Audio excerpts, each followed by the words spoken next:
Hello, boys and girls, and welcome to the first read aloud of Too Many Tamales by Gary Soto and Ed Martinez. Before we start reading the story, let's go over a couple of the vocabulary words we will be reading and hearing throughout the story. The first vocabulary word is chattered, which means talked quickly and without stopping. The second vocabulary word is couldn't help herself, which means felt that she had to do something. And the third is dusk, the time of day right before nightfall. The characters that we are going to be seeing and hearing about in this story are Maria, Maria's mom, and cousins. Too Many Tamales is the story of a girl named Maria who, together with her mom, makes tamales, a type of Mexican food that is wrapped in a corn husk. When Maria's mom isn't looking, Maria decides to borrow her diamond ring for a minute. Later, Maria thinks she might have lost the ring in the tamale mixture. Let's find out how Maria solves the problem of finding her mother's ring. Without further ado, Too Many Tamales by Gary Soto and Ed Martinez.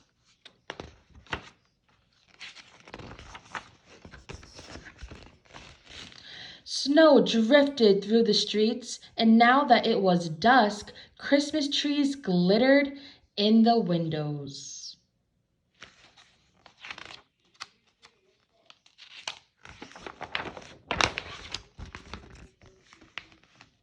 Maria moved her nose off the glass and came back to the counter. She was acting grown up now, helping her mother make tamales. Their hands were sticky with the masa. "That's very good," her mother said. And masa is a flour. Maria happily kneaded the masa, which means mixed. She felt grown up, wearing her mother's apron. Her mom had even let her wear lipstick and perfume. If only I can wear mom's ring, she thought to herself.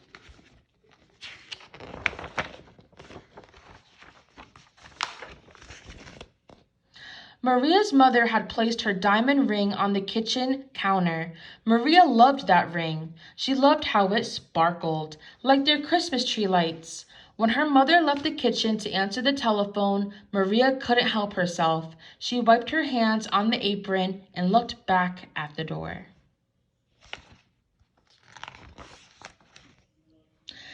"I'll wear the ring for just a minute," she said to herself.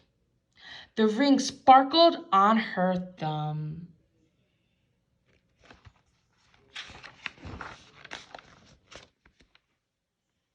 Maria returned to kneading the masa, her hands pumping up and down. On her thumb, the ring disappeared, then reappeared in the sticky glob of dough. Her mother returned and took the bowl from her.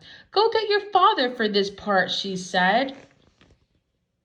Then the three of them began to spread the masa onto corn husk. Maria's father helped by plopping a spoonful of meat in the center and folding the husk. He then placed them in a large pot on the stove. They made 24 tamales, which were a lot, as the windows grew white with delicious smelling curls of steam.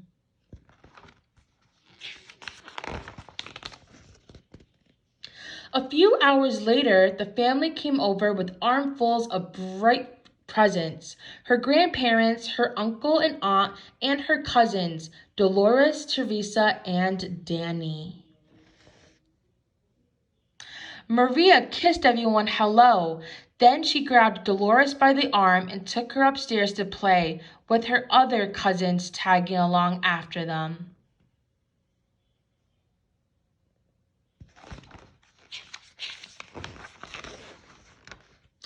They cut out pictures from the newspaper, pictures of toys they were hoping they were wrapped and sitting underneath the Christmas tree. As Maria was snipping out a picture of a pearl necklace, a shock spread through her body. The ring, she screamed. Everyone stared at her. What ring? Dolores asked. Without answering, Maria ran to the kitchen. So Maria looked shocked. The steaming tamales laid piled on the platter. The ring is inside one of the tamales, she thought to herself. It must have come off when I was kneading the matzah. Dolores, Teresa, and Danny skidded into the kitchen behind her. Help me, Maria cried. They looked at each other. Danny piped up first. What do you want us to do? Eat them, she said. If you bite something hard, tell me. Uh-oh. The four of them started eating. They ripped off the husk and bit into them. The first one was good, the second one pretty good. By the third tamale, they were tired of the taste. Keep eating, Maria scolded. Corn husk littered the floor, which means on the floor. Their stomachs were stretched till they hurt, but the cousins kept eating until only one tamale remained on the plate.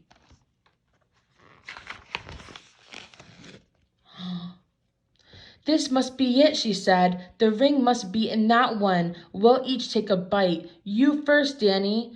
Danny was the youngest, so he didn't argue. He took a bite. Nothing. Dolores took a bite. Nothing. Teresa took a big bite. Still nothing. It was Maria's turn. She took a deep breath and slowly, gently bit into the last mouthful of tamale.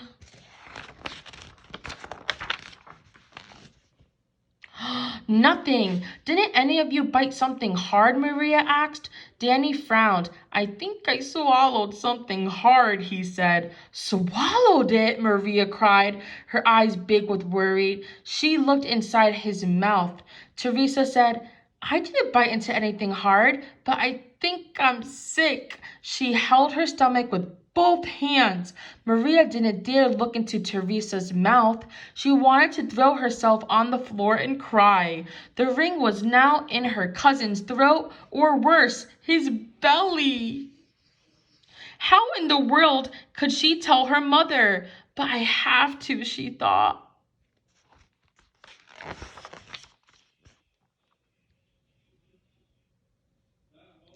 She could feel tears pressing to get out as she walked into the living room where the grown-ups sat talking. They chattered, which means they talked without stopping, so loudly that Maria didn't know how to interrupt.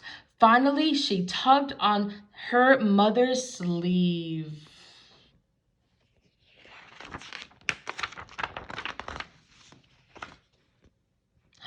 What's the matter? Her mother asked. She took Maria's hand. I did something wrong, Maria sobbed. What? Her mother asked.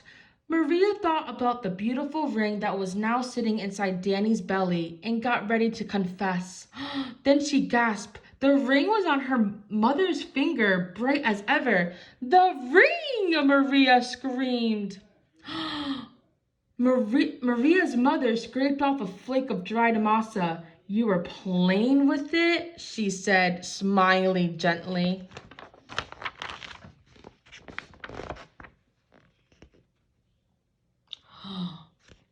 I wanted to wear it, Maria said, looking down at the rug. Then she told them all about how they'd eaten the tamales. Her mother moved the ring a little on her finger. It winked a silvery light. Maria looked up and Aunt Rosa winked at her too. Well, it looks like we all have to cook up another batch of tamales, Rosa said cheerfully.